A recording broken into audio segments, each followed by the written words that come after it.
이사야 16장 1절에서 14절의 말씀으로 우리에게 주시는 하나님의 말씀에 함께 은혜 받기 원합니다. 이사야 15장부터 16장까지 모압에 대한 하나님의 심판이 말씀되고 있습니다. 우리는 어제 시간을 통해서 모압이 이스라엘과 어떤 관계에 있는 나라인지를 함께 보았습니다. 그래서 모압과 이스라엘은 형제의 나라가 되고 또 서로를 돌보고 섬기는 나라가 되어야 하는 것입니다. 오늘 1절에 보니까 너희는 이 땅 통치자에게 어린 양을 들이되 셀라에서부터 광야를 지나 딸 시온산으로 보낼지니라 라고 말씀합니다. 이 땅의 통치자, 즉 이스라엘 나라의 통치자를 말하는 것입니다. 시온산, 즉 예루살렘 산을 말하는 것이죠. 즉 모압이라는 나라가 그 이스라엘 나라에 어린 양을 보내면서 그들과 함께 지낼 것을 말씀하시는데 2절에도 보면 이렇게 말합니다. 같이 한번 읽습니다. 모압의 딸들은 아르논 나루에서 떠다니는 새 같고 보금자리에서 흩어진 새 새끼 같을 것이라. 즉 모압의 딸들, 이 말은 모압의 주민들을 말하는 것이죠. 모압에 속한 여러 부족의 그들을 말하는 것입니다. 그런데 이제 그들이 어떻게 되느냐? 아르논 나루에서 떠다니는 새 같고 보금자리에서 흩어진 새 새끼 같을 것이다. 즉 거주지에서 주거지에서 안전하게 지내는 것이 아니라 떠도는 자가 되어버리는 그와 같은 처지에 놓여지게 된다라는 것입니다. 그래서 이 모압이라는 나라는 이스라엘을 의지하고 이스라엘과 함께 나아가는 나라와 민족이 되어야 마땅한 것입니다. 5절로 넘어가서 보면 이렇게 말씀합니다. 같이 한번 읽습니다. 다윗의 장막에 인자함으로 왕위가 굳게 설 것이요 그 위에 앉을 자는 충실함으로 판결하며 정의를 구하며 공의를 신속히 행하리라. 다윗의 장막에라고 말씀합니다. 즉 다윗의 장막, 다윗의 그 후손을 말하는 것이죠. 다윗을 이어서 그 대대로 왕이 나오는데 그 다윗의 장막에 누가 나오냐면 인자함으로 왕위가 굳게 설 것이다 라고 말씀합니다. 즉 다윗의 장막에 왕위가 계속 이어지는데 그 후손 가운데서 인자함으로 왕위가 굳게 서는 자, 즉 메시아 예수 그리스도가 나오시는 것을 우리는 잘 알고 있습니다. 그 위에 앉을 자는 충실함으로 판결하며 정의를 구하며 공의를 신속히 행하리라. 즉 그 나라를 다스릴 때에 어떻게 다스리시냐? 인자함으로, 충실함으로, 또 정의로, 공의로 그와 같이 세상을 다스리신다라고 말씀합니다. 세상의 통치자들은 하나님으로부터 세움을 받아서 이 나라를 다스리지만 그들의 다스림 가운데는 불의함도 있기도 하고 강포함도 있기도 하고 자기의 이익을 위하여서 행하기도 하는 모습들을 보게 되는 것입니다.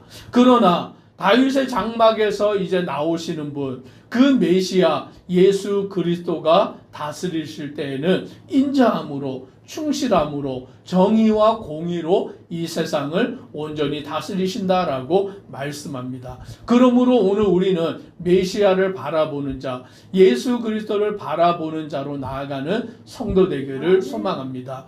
이 모압이라는 나라도 그와 같이 오늘 다윗의 장막으로부터 오시는 그 메시아 예수 그리스도를 바라보아야 마땅한데 오늘 이 모압이라는 나라는 그러하지 못하였다라는 것입니다.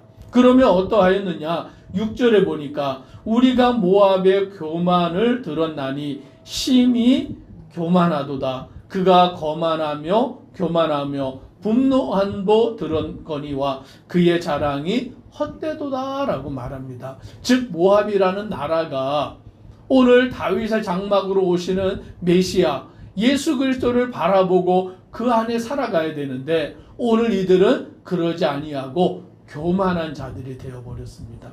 거만한 자가 되어버렸습니다. 자기들만 아는 자가 되어서 자기들이 최고인 양 의시되며 오늘 그와 같이 이스라엘을 무시하고 조롱하는 그와 같은 자들이 되어버렸다라고 말씀하는 것입니다. 그런데 하나님이 이들에게 바라시는 것이 무엇이었냐면 오늘 하나님께서 원하시는 것이 어떠한 삶이었냐면 3절부터 보면 이렇게 말합니다. 너는 방도를 베풀며 공의로 판결하며 대낮에 밤같이 그늘을 지으며 쫓겨난 자들을 숨기며 도망한 자들을 발각되게 하지 말며라고 말씀합니다. 즉 어떠한 삶을 살아가야 되느냐? 오늘 그들이 방도를 베풀고 공의로 판결하고 대낮에 밤같이 그늘을 지어서 쫓겨난 자들을 숨기며 도망한 자들 발각되지 말게 하라라고 말씀하는 거예요. 즉 자기 자신만을 위해서 살아가는 자가 아니라 이웃을 돌아보고 연약한 자를 돌아보고 그들을 도우며 그들과 함께 살아가라라고 그렇게 말씀하고 있는 것입니다. 그리하여서 이스라엘이 어려움을 당하였을 때, 이스라엘이 곤경에 처하였을 때 이 모압이라는 나라가 이스라엘을 돌아보고 이스라엘을 도와주고 그들과 함께하는 나라가 되어야 한다라고 하나님이 말씀하시는 것입니다. 그래서 4절에도 이렇게 말씀합니다. 같이 한번 읽습니다. 나의 쫓겨난 자들이 너와 함께 있게 하되 너 모압은 멸절하는 자 앞에서 그들에게 피할 곳이 되라. 대저 토색하는 자가 망하였고 멸절하는 자가 그쳤고 압제하는 자가 이 땅에서 멸절하였으며. 아멘. 여기 말씀해 보니 나의 쫓겨난 자들이 너와 함께 있게 하되라고 말씀합니다. 즉 이스라엘 백성이 어려움을 당하고 곤경에 처할 때에 너는 그들을 너와 함께 있게 하라라고 그렇게 말씀하는 거죠. 돌아보라라는 거예요.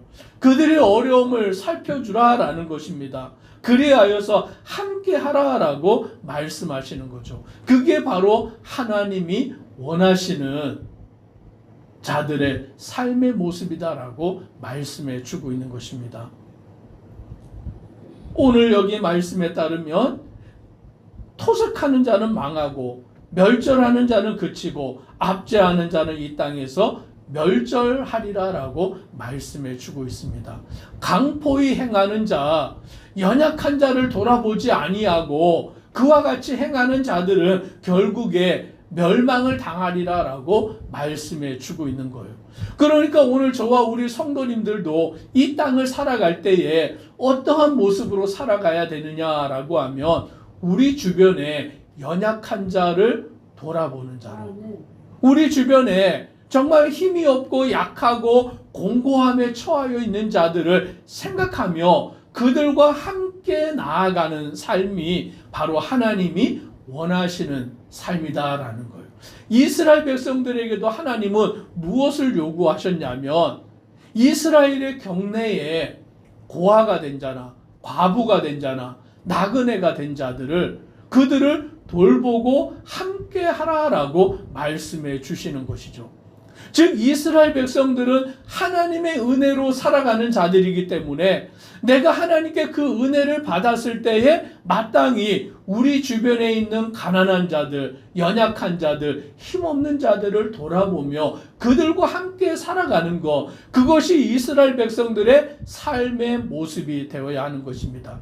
마찬가지로 모압도 오늘 아브라함의 조카 롯의 후예들이기 때문에 그들은 이스라엘 나라와 형제가 된 자들로서 이스라엘 백성들이 어려움을 당하고 곤고함에 처하고 쫓김을 당할 때에 그들과 함께하는 나라가 되라라고 하나님이 모압을 향하여서 말씀하고 있는 것입니다. 그런데 모압은 하나님의 말씀을 듣지 아니하고 교만한 자가 되고 거만한 자가 되어서 오늘 그들은 하나님의 뜻을 저버리는 자들이 되어버린 것입니다. 그러므로 어떻게 되느냐? 7절을 같이 함께 읽습니다. 그러므로 모압이 모압을 위하여 통곡하되 다 통곡하며 길라레셋 건포도 떡을 위하여 그들이 슬퍼하며 심히 근심하리니. 모압이 모압을 위하여 통곡한다라는 거예요. 즉 모압이 모압을 위한다는 것은 그들이 자기 나라를 보았을 때에, 자기 나라와 자기 민족의 멸망을 보았을 때에 심히 통곡하게 된다라고 말씀하는 것입니다.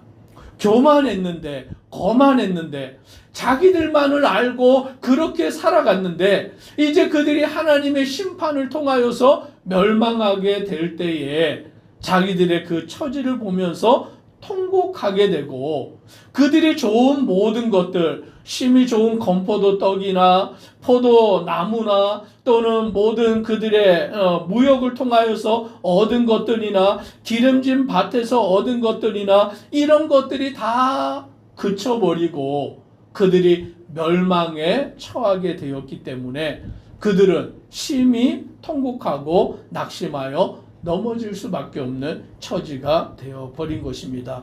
오늘 이들은 그 처지에 빠졌을 때에 다시금 하나님께로 나오는 자들이 되어야 되는데 그러지 못하였습니다. 12절을 우리 같이 한번 읽습니다. 모압이 그 산당에서 피곤하도록 봉사하며 자기 성소에 나아가서 기도할지라도 소용없으리로다.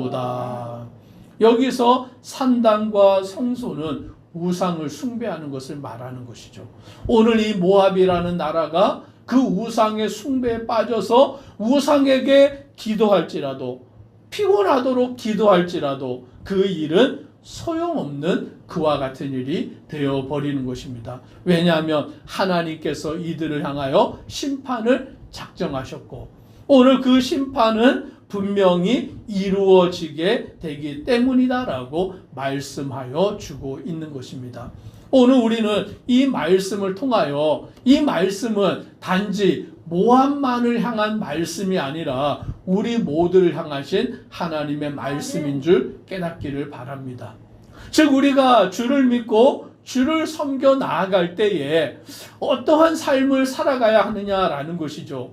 교만한 자가 아니라, 거만한 자가 아니라, 자기만을 위하여 살아가는 인생이 아니라 오늘 우리 주변을 돌아보는 자가 되어서 우리 주변에 있는 가난한 자들, 연약한 자들, 스스로 힘으로 서기 힘든 자들을 돌아보고 섬기며 주의 사랑으로 나아가는 모든 믿음의 성도 되기를 소망합니다. 기도드리겠습니다. 사랑의 하나님, 모압이라는 이 나라가 이스라엘을 돌아보고 이스라엘이 어려움을 당하고 곤고한 일을 당할 때에 그들과 함께 있어주고 그들을 돕는 나라가 되어야 하지만 이 모압은 교만한 자들이 되어서, 거만한 자들이 되어서 이스라엘을 돕지 아니하고 살피지 아니하고 자기들만을 위하여 살아간 나라인 것입니다. 그러므로 이들이 하나님의 심판 앞에서 모든 것이 멸절당하게 되고 멸망을 당하게 되고 심히 통곡하게 되는 것을 보게 됩니다. 그들이 우상을 찾고 우상에게 피곤하도록 기도하여도 그것은 다 소용없는 일이 되어버리는 것입니다. 오늘 우리는 이 말씀을 통하여 우리의 삶을 돌아보고 오늘 우리가 하나님께 은혜 받은 자로, 하나님의 사랑을 받은 자로 우리도 내 이웃을 내 몸과 같이 사랑하며 살아가는 믿음의 성도 되도록 은혜 더하여 주옵소서. 예수님 이름으로 기도드리옵나이다. 아멘.